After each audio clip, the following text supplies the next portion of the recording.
Rester au chaud et ne pas bouger, c'est souvent notre leitmotiv pendant l'hiver. Résultat, au printemps, on accuse quelques kilos en trop. Nous ne sommes pas les seuls, les chiens et les chats aussi grossissent, tout simplement parce que nous les sortons moins.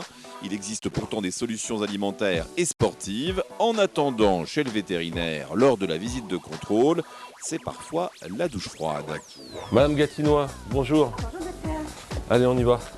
Madame Gatinois est la propriétaire de Roméo, un joli matou de 8 ans, en pleine forme, peut-être un peu trop.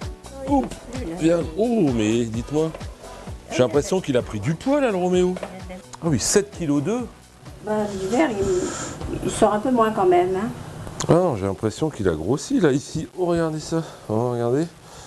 Oui, ici, quand vous regardez ici, On ne voit pas les côtes. Hein. ouais, on ne voit pas les côtes. Et oui, ici, ça fait comme un rectangle. Normalement, c'est censé un petit peu, vous voyez, se resserrer un petit peu ici. Tenez un petit peu devant, je vais regarder son ventre. On va voir s'il a du gras sous le ventre.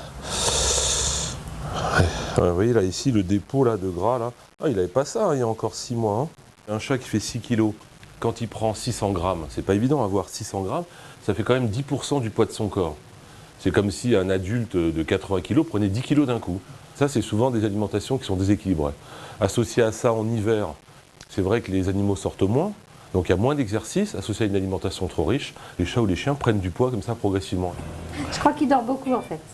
Bah, les chats d'appartement, c'est un peu comme ça, c'est pas des gavroches, quoi. On serait donc tenté de les faire manger moins. Mauvaise attitude, il faut les faire manger mieux. Il ne faut pas diminuer leur gamelle. Parce qu'un chat qui on diminue sa gamelle ne pense qu'à une chose, à manger. Il faut en fait diminuer la valeur alimentaire des croquettes. C'est-à-dire qu'on donne autant de croquettes, mais beaucoup plus light. Si la prise de poids peut passer relativement inaperçue chez les chats, en revanche, chez certains chiens, c'est plus flagrant. Cet hiver, Vanille ne s'est privée de rien. Là, vous avez l'exemple d'une chienne qui est trop grosse. En fait, c'est une Golden Retriever qui, normalement, comme toute Golden femelle, devrait peser à peu près 29 kg, 28-29, et qui, là, à la balance, affiche un 39,9. Et pourtant, Vanille adore les promenades en extérieur, quel que soit le temps. Seul problème, quand elle sort, elle a son petit réseau de ravitaillement, des poubelles bien garnies et des voisins qui n'hésitent pas à la nourrir. Normal, on a du mal à lui dire non. Il faut compenser avec un peu de sport, il faudrait qu'elle mange moins aussi. Là, c'est vraiment un cas où c'est un problème qui n'est pas toujours facile à gérer. Mais bon. On sent qu'elle a honte. Enfin, jusqu'au prochain biscuit. Pour garder son chien en forme, il faut le faire courir. Si vous n'avez pas le temps, il existe des promeneurs professionnels qui sortiront votre chien. Et là, c'est l'avalanche.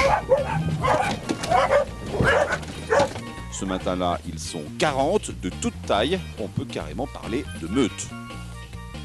Sur Paris, nous voyons régulièrement des chiens trop gros qui mangent beaucoup et qui ne sortent presque jamais. Autrement dit, c'est quasiment le cas de la moitié des chiens parisiens.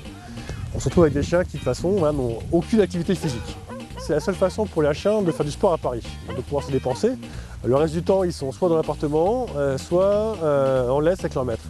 L'intérêt, c'est de pouvoir quand même régulièrement avoir des contacts avec des congénères et pouvoir régulièrement aussi pouvoir se défouler vraiment physiquement et pas simplement faire ses besoins dans son quartier. Il est important que les chiens sortent tous ensemble. Non seulement ça les maintient en forme, mais en plus ça les rend plus sociables, même si certains ont encore un peu de mal à obéir. Assis, Cisco assis, assis. On sent que ce gros pépère préférerait jouer. Il est certain de ne pas prendre trop de poids. Sylvie, elle, se souvient d'avoir eu la garde d'un chien trop gros. La promenade lui avait rendu tout son tonus. Quand je l'ai vu, il soufflait beaucoup, il boitait parce qu'il avait de l'arthrose. Et je me demandais bien ce que j'allais faire avec le chien dans le bois. Je dis, il ne va jamais tenir le coup. Et en fait, il réclamait les sorties, beaucoup plus que le mien. Et il a perdu, je pense, environ 2 kilos. D'ailleurs, la promenade en toute saison, c'est aussi bon pour les chiens que pour les maîtres. Nous, on les sort régulièrement, donc ils font beaucoup d'exercices, donc ils grossissent pas plus en hiver qu'en été. Et toi non plus d'ailleurs? Moi non plus, d'ailleurs. Et croyez-vous qu'ils n'aiment pas la neige? Bien au contraire, ils adorent. Les chiens ne transpirent pas. Autant ils souffrent de la chaleur en été, autant ils affectionnent les périodes froides. Quoi qu'il en soit, après 2 heures de promenade, on remonte plus doucement dans la camionnette. Objectif du reste de la journée, faire une bonne sieste en arrivant à la maison.